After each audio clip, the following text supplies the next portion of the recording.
In the backdrop of today's gospel reading, Jesus has spent 40 days in the wilderness and survived the slanderer's temptations. And John the Baptizer has been turned over to the authorities, which will ultimately lead to his beheading. In other words, a lot was going on in Jesus's world. But most notably in this passage, this is where his formal ministry begins, with the immortal words, "Come and follow me. I will make you fishers of humanity." We are told that Simon Peter, Andrew, James, and John drop what they're doing and answer the call. The mission to proclaim the good tidings of God's kingdom and to heal the sick. What a beautiful mission. In reflecting upon this passage, I'm reminded of many things, specifically the idea of calling and the called, and how it is relevant for us at Hope Central today.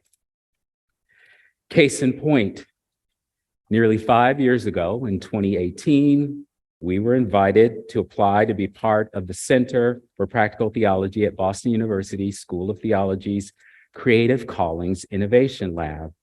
It's a 5-year project funded through a generous grant by the Lilly Endowment.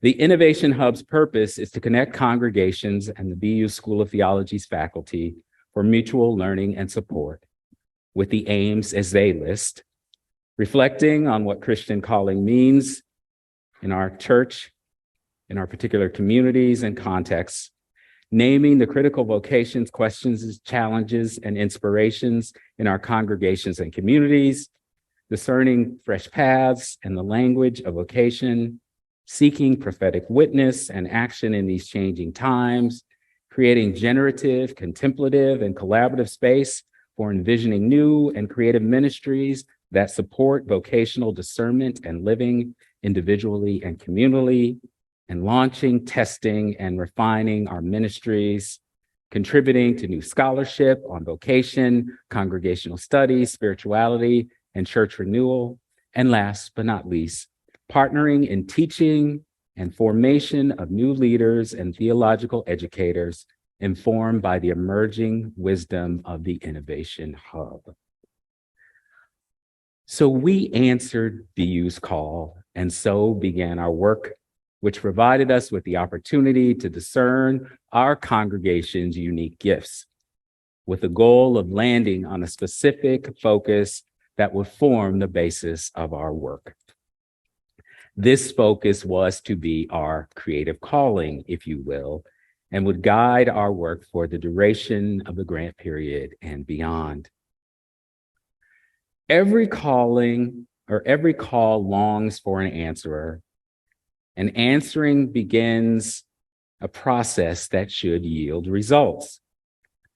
I am proudly humbled to report to you that our answer to that creative calling, reparations and racial reconciliation, has yielded much. Here are some of the fruits. Art. When asked to create art representing our faith community, we boldly and creatively designed a delightfully kaleidoscopic sculpture and named it the Divine Miss Pente. Pente is short for Pentecost, the Christian holiday celebrating the outpouring of God's Spirit in the church, which many call the church's birthday. Pentecost, and by extension, the Divine Miss Pente, also celebrates the diversity of who we are as a community and our commitment to understanding each other across our differences. Reparations payments.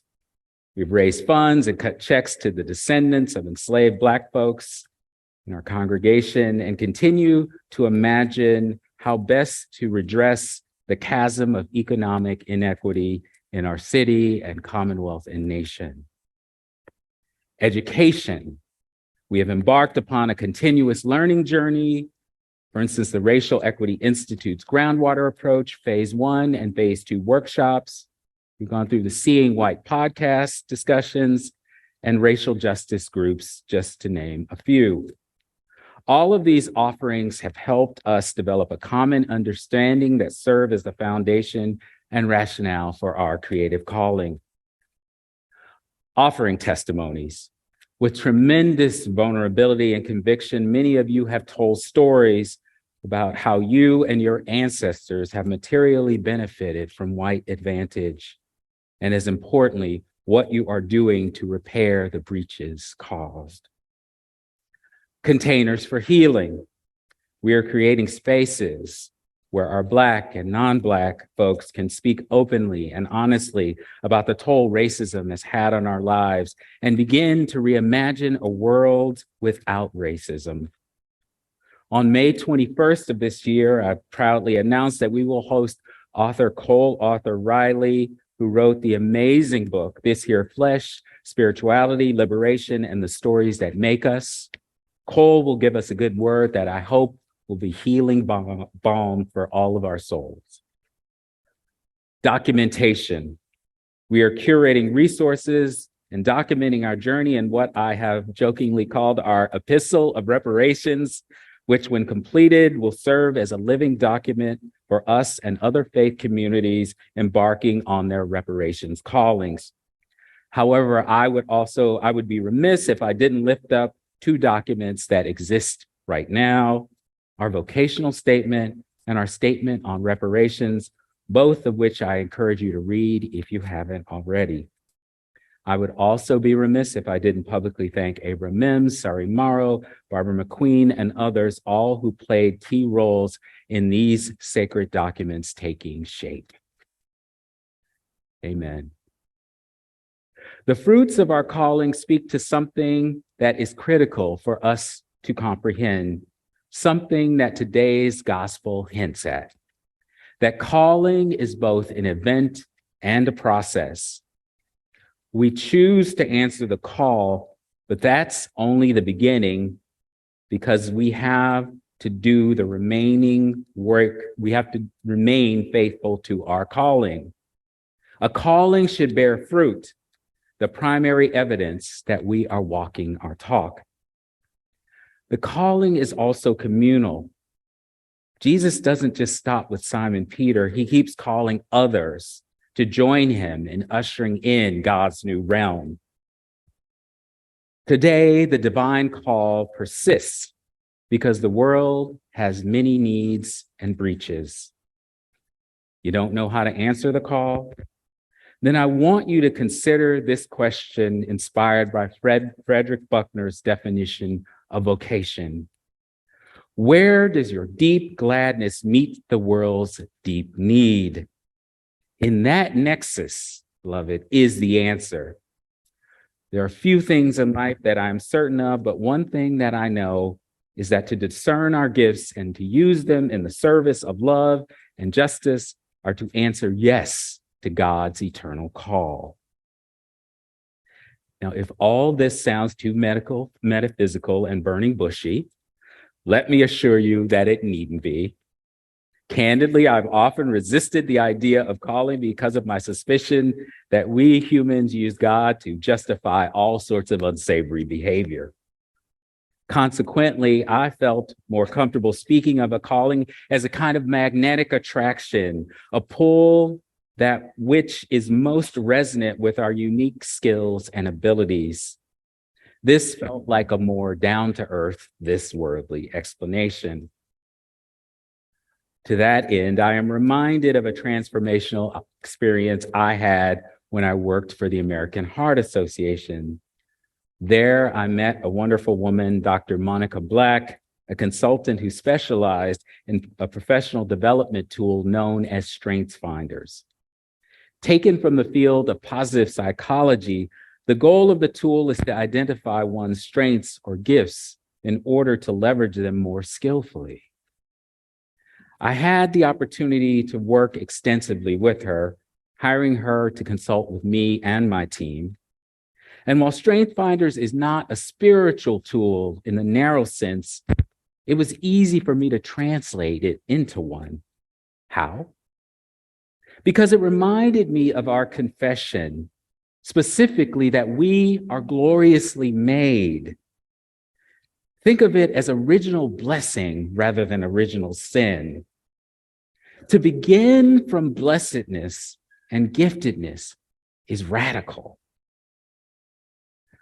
This tool allows me to look back on my life and see the themes and patterns emerging and to realize my own giftedness, to realize my doggedness. Like when I was 11 and I asked my parents to help me to transfer to another school, and they told me that it was too late. Unfazed, I got on the phone and navigated the LA Unified School District's bureaucracy to successfully get myself transferred. Or numerous instances of creative problem solving that I now recognize as my giftedness, for which I am deeply grateful. As I inch closer to the end of my 6th decade of life, I have a profound sense that by living into my calling, the world makes sense. I make sense. Call it the upside of getting older. Perhaps, though, the most powerful thing I have learned is that to answer the divine's call is a portal to self-love. Because to love the divine requires us to love ourselves, to love our flesh hard, as St. Toni Morrison put it. Self-loathing is, in fact, no virtue. We were never meant to grovel or self-flagellate. Beloved, the call continues because the world is in desperate need of our gifts and our giftedness. I know that there are those of you who are using your gifts for climate justice, labor justice, gender equity, hospitality, and so much more. And together we are weaving a breathtaking tapestry of beloved community, faithful to echoes harkening back centuries. We are answering our creative callings, and let us remain faithful to them, because nothing less